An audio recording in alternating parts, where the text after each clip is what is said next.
Assalamualaikum semua, apa khabar? Bersama kita hari ini BMW X120i LCI. LCI itu BMW punya bahasa untuk facelift, life cycle impulse. Dilancarkan di pasaran Malaysia pada Januari tahun ini, dan disusuli juga baru-baru ini dengan model X118i. Ya, jadi yang 20i ni betul dikuasai oleh enjin 2 liter, tapi yang 18 tu sebenarnya dikuasai enjin 1.5 3 silinder. Jadi kalau pacuan dua roda, hanya pacuan roda hadapan sahaja. Sebenarnya kereta ni tak lain tak bukan samalah dengan Mini Countryman. Secara teknikalnya crossover lah kan, sebab berdasarkan pelantar kereta. Macam mana pun X1 ni tetap tak selaku BMW 3 siri. Tahun 2019, BMW 3 siri dikatakan menjual sebanyak 2,500 unit dalam Malaysia. Yang ini memang tak dapat lah angka sebegitu banyak. Tak diwar-warkan pula berapa angka jualannya, tapi tak sebanyak lah. Kenapa? Kereta ni sebenarnya saiz lebih kurang SUV segmen C, macam Tiguan, X70, CR-V kan. Tapi harga dia tinggi sikit. Yang ini harga dia, mari kita tengok, 233,800, tapi bila tolak pengecualian cukai jualan, dapatlah 225. 225 tu pula sama harga dengan Toyota RAV4 2.5 sebelum pelepasan cukai. Selepas pelepasan cukai adalah dalam 216,000 kot. Jadi macam mana? BMW X1 ni sebenarnya lawan dia, saingan dia adalah Toyota RAV4. Renungkan sejenak. Macam tak masuk akal kan? Saiz keseluruhannya kecil sikit daripada RAV4. Macam contoh dalam kelas premium ni, kita tengok boot dia boleh buka secara tendang. Mana nak tendangnya? Tu dia. Boot dia boleh buka secara tu, dikuasai elektrik. Dan saiz boot belakangnya, ada ruang kat bawah tu.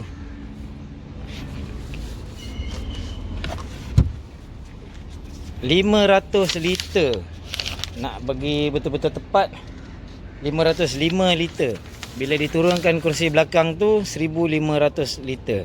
Ya, besar sikit daripada kebanyakan SUV segmen C, tapi masih lebih kecil daripada Toyota RAV4 punya ruang muatan belakang. Bawah ni sebenarnya ada banyak ruang muatan juga sebab tak ada tayar kecemasan. Yang itu, ini sebenarnya dia punya tow hook. Dia sorok kat situ. Tow hook dia kalau nak tarik kereta lah. Apa lagi ada belakang ni? Ada pengecas elektrik 12 volt. Dan sini ada ruang yang agak dalam sebenarnya. Mari kita tengok. Agak dalam, bagus juga. Nak letak barang. Sini ada kit kecemasan dan tak ada tayar repair kit. Kenapa tak ada tayar repair kit? Walaupun tak ada tayar kecemasan, tak ada tayar repair kit, sebab tayar Turanza 225/18 ni adalah jenis run flat, RFT. Mana saya ada nampak? Tu dia, RFT. Membawa kesan yang mudarat sikit kepada pemanduannya. Nanti kita cerita lagi sekejap lagi. Dalam pula, macam kita dah cakap, keseluruhan dia kecil sikit daripada RAV4. Ruang belakang ni lebih daripada apa yang saya jangkakan. Kerusi depan ni memang sangat-sangat dah ke belakang. Boleh nampak di belakang daripada pilar tengah ni ataupun tiang B. Tapi nampak ni, nak masuk ni, dia nak langkah tu ada dalam jugalah kan, nak kena langkah sini. Tapi tetap boleh keluar masuk kaki dengan tak begitu susah. Boleh nampak sini, kalau nak duduk 3 orang, okey, nak duduk 3 orang, tak ada masalah sangat. Sini bahagian kerusi ni tak adalah lekuk-lekuk sangat. Dan kerusi ni boleh ditegakkan sikit. Mari kita tengok. Ada beberapa aras lah, nampak tu. Dia boleh tegak sikit, dia boleh condong ke belakang sikit. Dan ada corong pendingin hawa kat depan ni. Tapi tak ada kawalan suhu. dia hanya kawalan kipas pun tak ada. Ni cuma nak tutup je lah. Dan sini ada USB Type C untuk mengecharge alat peranti. Lain pada tu, belakang ni agak kosong lah. Ada jaring-jaring ni. Pecahan kerusi dia dipanggil 40, 20 lah. So yang ni kita turunkan. Okey, tak habis rata tapi cukup rata lah untuk kita letakkan barang. Dan ini dia twin power turbo. Twin power tu sebenarnya twin scroll bukan twin turbo. Twin scroll ni maknanya dia punya turbo tu ada boleh beroperasi pada dua had kelajuan. Dia ada macam bahagian depan dan bahagian belakang yang untuk RPM rendah dan RPM tinggi.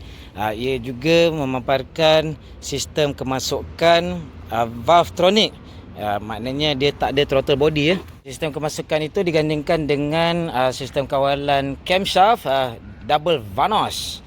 Yang maknanya camshaft boleh laras lah untuk kemasukan dan juga exhaust, memberikan 192 kuasa kuda pada kelajuan 5000 hingga 6000 RPM dan torque sebanyak 280 Nm torque. Dan dengarkan jangan terkejut serendah 1350 RPM sampai ke 4600 RPM. Sekata sahaja serendah 1350 dah ada torque maksima. Jadi bila kita pandu kereta ni, kita tak payah nak rev tinggi-tinggi pun. Kita pada RPM rendah saja dah dapat kuasa penuh. Dan enjin ni keseluruhannya memang marvelous lah kata orang. Sangat-sangat istimewa. Lancar, merdu, senyap, tak ada getaran dan hidup saja. Mana-mana RPM pun hidup saja sampai ke red line.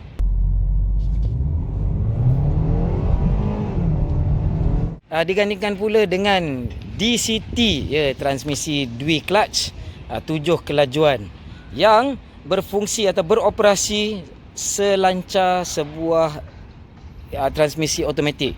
Tak rasa senggut-senggut langsung macam Volkswagen. Dia DCT dia langsung tak rasa senggut-senggut. Mari kita masuk dalam.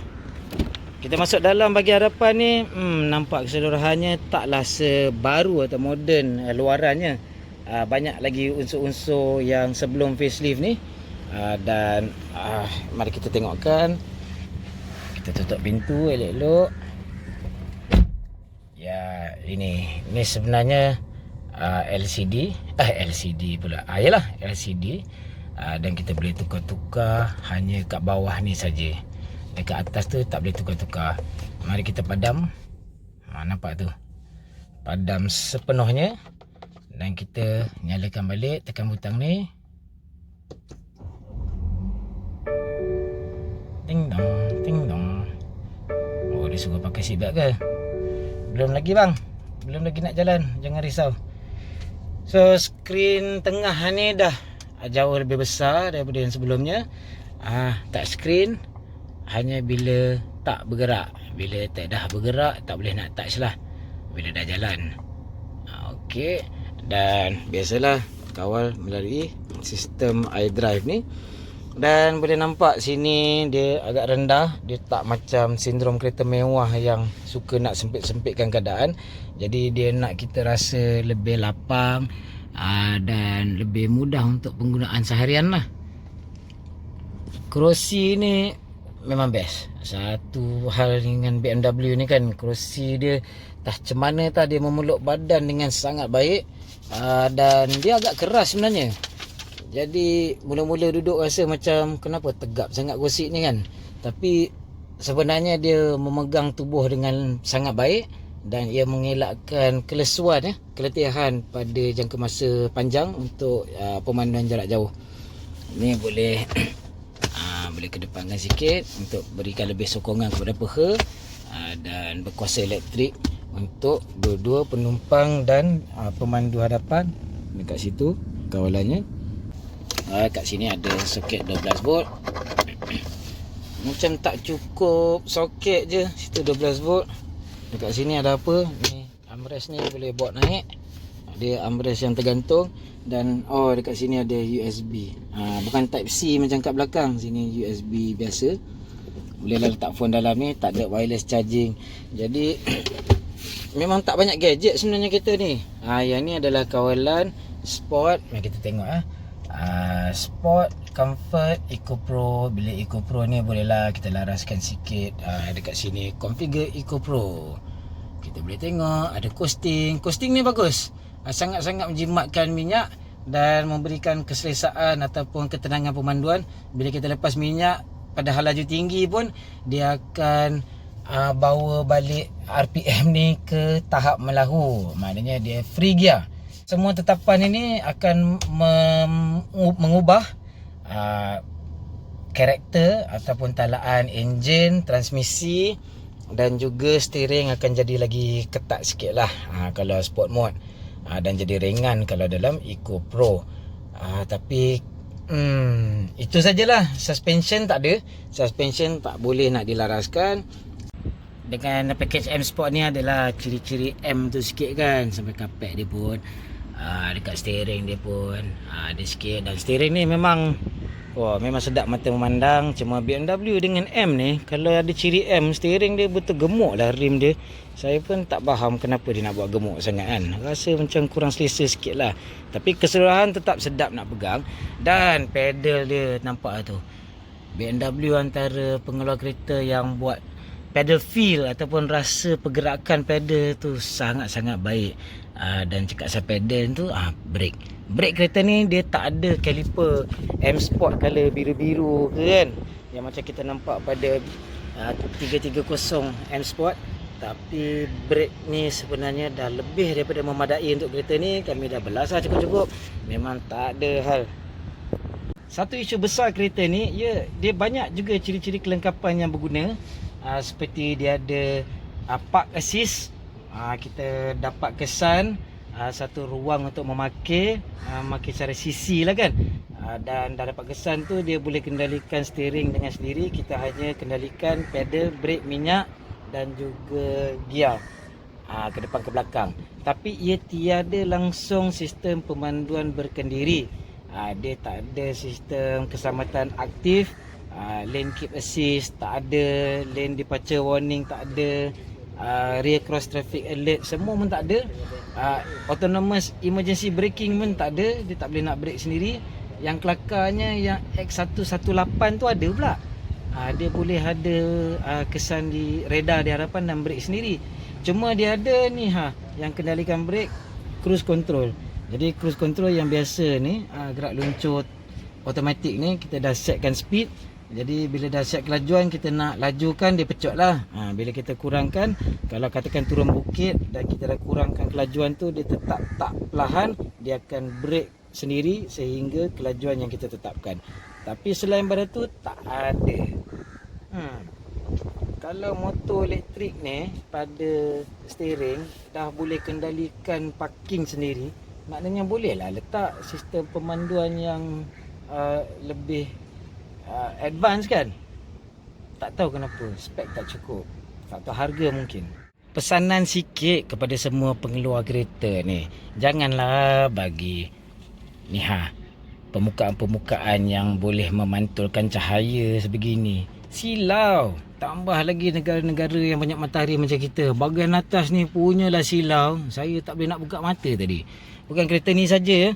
Dan piano black finish ni nampak kononnya nak bagi high class lah sikit kan, permukaan macam piano ni.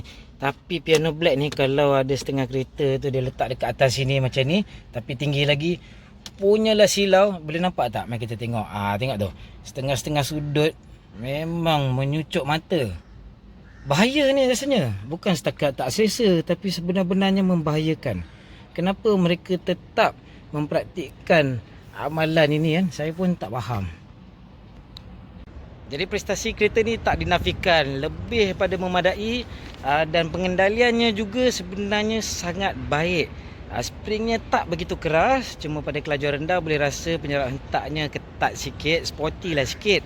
Tapi bila kita laju sikit, dia dah rata. Kalau bawa di lebuh raya memang tak ada masalah, empuk saja dan sangat tenang, sehingga 200 km sejam pun rasa sangat tenang saja, terkawal saja. Dan dia dah tak rasa macam kereta kecil lagi dah. Yalah, saiznya pun dah macam SUV segmen C kan. Jadi dia rasa macam kereta yang agak matang, yang kejuruteraannya sangat utuh. Boleh rasa kerangka dia semua memang kuat lah. Nak bandingkan dengan kereta-kereta biasa segmen D pun kan, dah tak boleh bandingkan dah. Sebab yang ini bandingkan contoh dengan Volkswagen Passat, dengan Toyota Camry, yang ni rasa chassis dia memang lebih, struktur tu lebih kukuh. Cuma masalah tayar tu je. Tayar tu run flat, jadi bila dia lalu jalan yang kasar, berkerutu ataupun bonggol, lubang yang tajam, dia ada berdentum sikit lah. Cumanya bila dia berdentum tu pun kadang-kadang boleh teralih juga tau kalau kita tengah-tengah selikuh. Tapi bila dia berdentum sikit tu pun dia tak rasa pecah. Maknanya bunyi dalam kereta tu bila langgar kedung. Dia kedung sekali je, dia tak ada ketar-ketar. Yalah, BMW bahagian dalam tu pun pembinaan, bahagian dalaman tu semua memang sangat-sangat bermutu lah kan. Tapi sebenarnya kami dapati, saya lah sebenarnya agak gemar kereta ni lebih daripada apa yang saya jangkakan.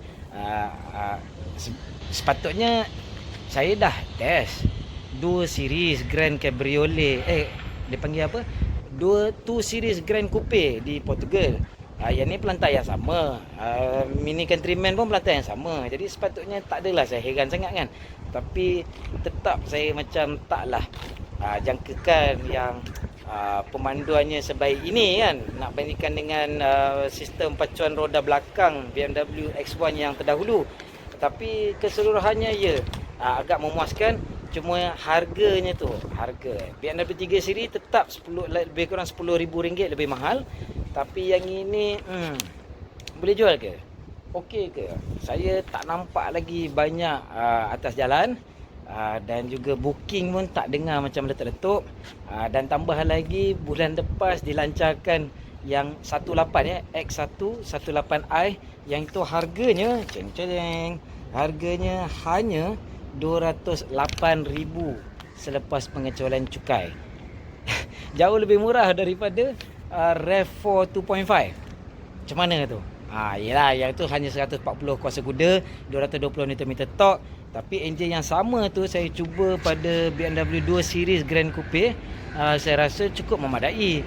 Enjin 3 silinder tu sebenarnya ada karakter dia tersendiri yang agak bagus. Dan torque tu tetap sama macam kereta ni. Torque dia masuk pada RPM rendah. Jadi kita tak rasa macam terlalu mencuba untuk memecut kereta tu. Dan prestasi kereta ini contohnya 0 sampai 100 kita tak sebut. Saya rujuk kertas terpaksa lah kan. 7.6 saat 7.6 saat saja. Tapi sebenarnya rasa lebih laju pada tu. Dan beratnya pun taklah melampau. Dia lingkungan 1,500 kilo, tak lebih, 1,505 macam tu. Dan untuk yang X-Drive 18 pecutan 0-100 9.6 saat. Okey lah, lebih kurang sama laju X70 CR-V, semua lebih kurang lah kan. Jadi taklah lembab.